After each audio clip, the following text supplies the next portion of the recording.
Welcome to Listen to Me, a multi-voiced exploration of the city with 21 guests sharing their personal experiences of Milan's contemporary art, architecture, design, music, fashion and literature. We explore each theme in 4 episodes. In this final episode of our walk through contemporary art, we'll explore the streets of one of the city's up-and-coming districts, Scalo Romana, an area undergoing a complete transformation, where, as well as the iconic building of Fondazione Prada, the Prada Foundation, you can already find lots of art centres and artist studios that hint at how this area will become increasingly important to Milan's art scene.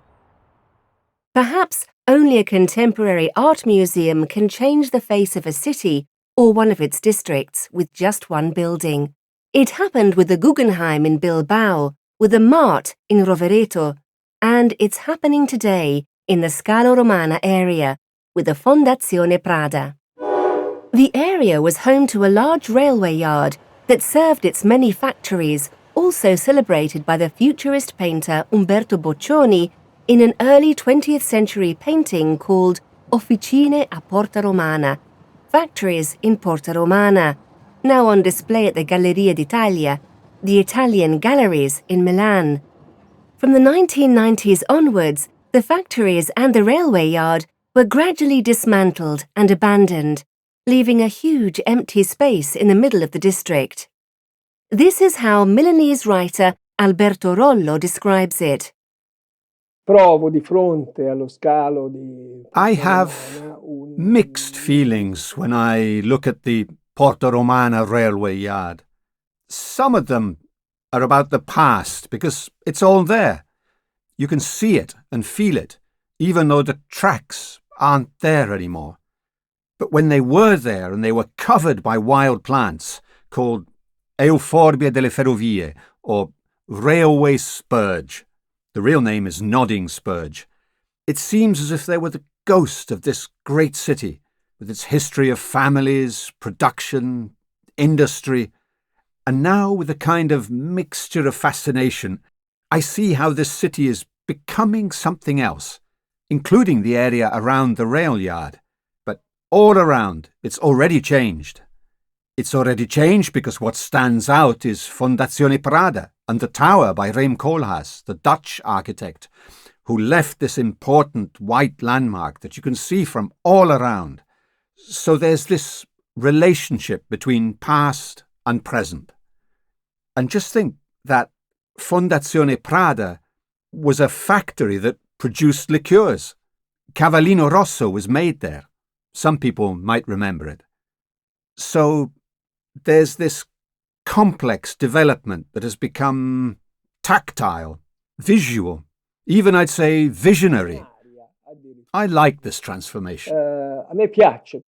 Fondazione Prada opened in 2000, right opposite the abandoned rail yard, and quickly became one of Milan's cultural hubs and one of its most architecturally interesting buildings. Gold paint and white concrete, vertical and horizontal, wide and narrow. These contrasts embody the hybrid nature of the foundation, designed by architect Rem Koolhaas of Studio OMA in Rotterdam, with the aim of transforming abandoned industrial buildings into a museum, where various languages, those of art, film, architecture, fashion, philosophy and music, combine. This is what Vincenzo Trione, lecturer, historian and art critic for the Corriere della Sera newspaper, thinks. I'm convinced that it's perhaps the most important, liveliest, and most innovative contemporary art space in Europe. I mean, there's nothing else in Europe that has that complexity, combining architecture of extraordinary quality with a programme of exhibitions worthy of a large public museum. No art gallery in Italy organises or offers the exhibitions that Prada does nowadays. There are exhibitions worthy of the Tate or the Pompidou, as well as the whole cinema programme. I mean, let's not forget that one of those is an installation that I think will still be there in 20 years. Iñárritu's Carne y Arena, which was produced and hosted by Prada. So it really is an extraordinary space that also managed to involve a cinema legend like Godard. Leggenda del cinema come Godard. We also asked Carla Sozzani what she thinks about Fondazione Prada. Carla is a legendary figure in the Milanese fashion world and beyond. We discuss her creation, Corso Como 10, in more detail in our fashion itinerary. Fondazione Prada is a masterpiece. I have to say it's a real gift to the city, because it does so many incredible things. And all of that with such lightness. I mean, it's become an important destination. And I also like the cafe, Bar Luce. I like Fondazione Prada because of the concept it embodies in a small way, that of the piazza, a public space, because you arrive there and you choose what you want to do, if you want to see the permanent collection or a new exhibition that's on right now. The permanent rooms or the tower. It's a city within a city, a real gift for Milan. As Carla Sozzani has just pointed out, one of the foundation's attractions is the spaces around it, which are free and can be used by everyone. If you want a little relaxation, there's the cafe, Bar Luce, with interiors designed by Wes Anderson, the director of the wonderful film Grand Budapest Hotel. The furnishings, colours, floors and the wooden panels lining the walls evoke the atmosphere of Milanese bars of the 1950s, which the director says inspired him when he watched classic Italian films. It's a place to dive into the past, where you can read, eat or chat, a real film set, a space for the arts and for self-improvement. From this comes the idea of dedicating an entire building at the Fondazione to cinema, a hybrid space, a projection room featuring a visual osmosis between the interior space and the outside buildings, in a constant dialogue with the arts. The programme offers a wide variety of formats and visual languages, including great classics, experimental works, first releases, blockbusters, avant-garde works, television pieces, rare films and restorations. Satoshi Kuwata is a Japanese designer who, after having worked in high fashion in London, Paris and New York, has decided to create his label right here in Milan. But Prada Foundation is all about experience, because it's perfect for spending luxury time with your friend or partner or lovers, and prepared everything. If you're hungry, you can go to a cafe, and permanent exhibition is really nice, but not too much, something you can just swing past, you can, talk about. And I think it's really nice that you don't have to be too quiet, you can still talk. It's really represents Italy. It's I don't know how to call it. Prada is Milanese, but the museum really represents, in the culture, really present Italian culture. But let's also hear from François Berthoud, one of the world's greatest fashion illustrators, who's recently moved to Scalo Romana, into a former industrial space filled with light, not far from Fondazione Prada.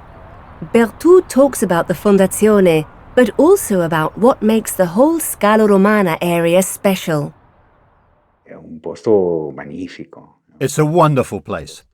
A place like that, we need more of them, in the sense that it goes without saying it's on an international level.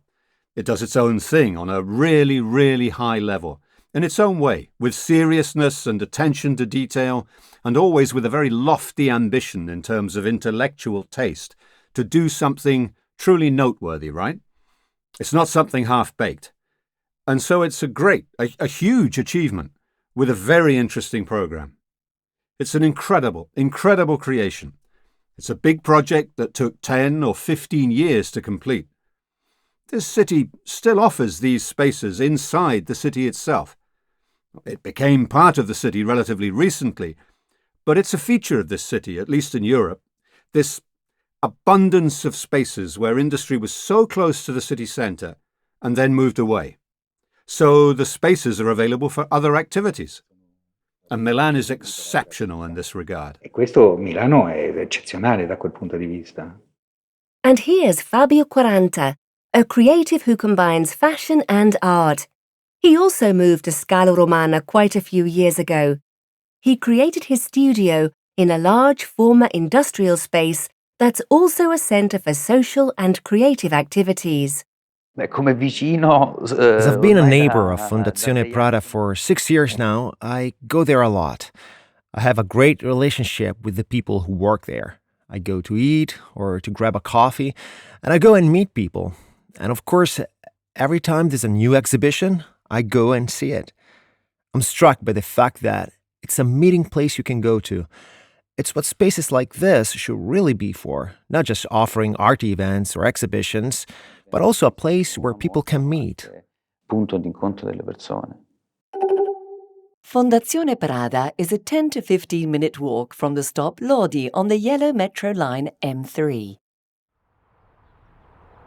Just a short walk from Fondazione Prada is another example of the great transformation of the Porta Romana rail yard, an area that's rapidly changing, led by contemporary culture. It's the ICA, the Institute for Contemporary Art, a non-profit institution designed to bring to life a project dedicated to all the arts. It began at number 26 Via Orobia in a courtyard among factories and warehouses. The ICA features an interdisciplinary program, from arts publishing to ceramics, film, music and performance. It creates a relationship between the audience, the curators, the director and the artists, thanks to the continuous involvement of everyone. Fondazione ICA. Well, I think that together with the other foundations working in Milan, it's what's missing a bit in the rest of Italy, and what gives a bit of support to all the creativity in the city. It's a place dedicated to art, but it's a space whose openings and opportunities for meetings manage to bring people who share the same interests out into the suburbs. Because it's the suburbs we're talking about here. So it's obvious that the area has a debt to these.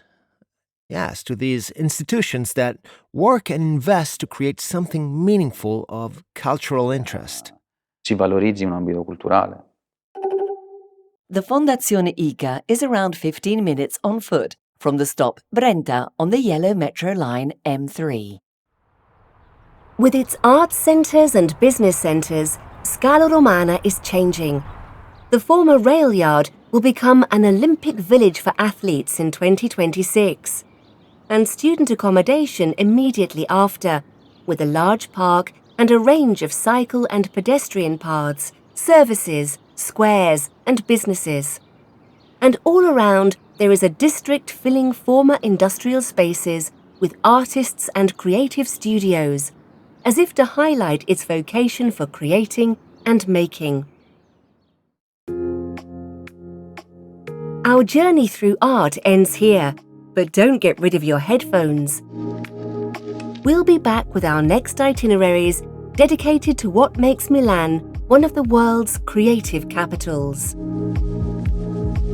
To listen to the next episodes, follow us on your favourite podcast platforms or visit www.casemuseo.it, where you can also buy the Casa Museo card to visit the Poldi Pezzoli Museum, the Bagatti Valsecchi Museum and the Villa Necchi Campiglio of Milan's house museums at a discount price. The Boschi di Stefano House Museum is free to visit.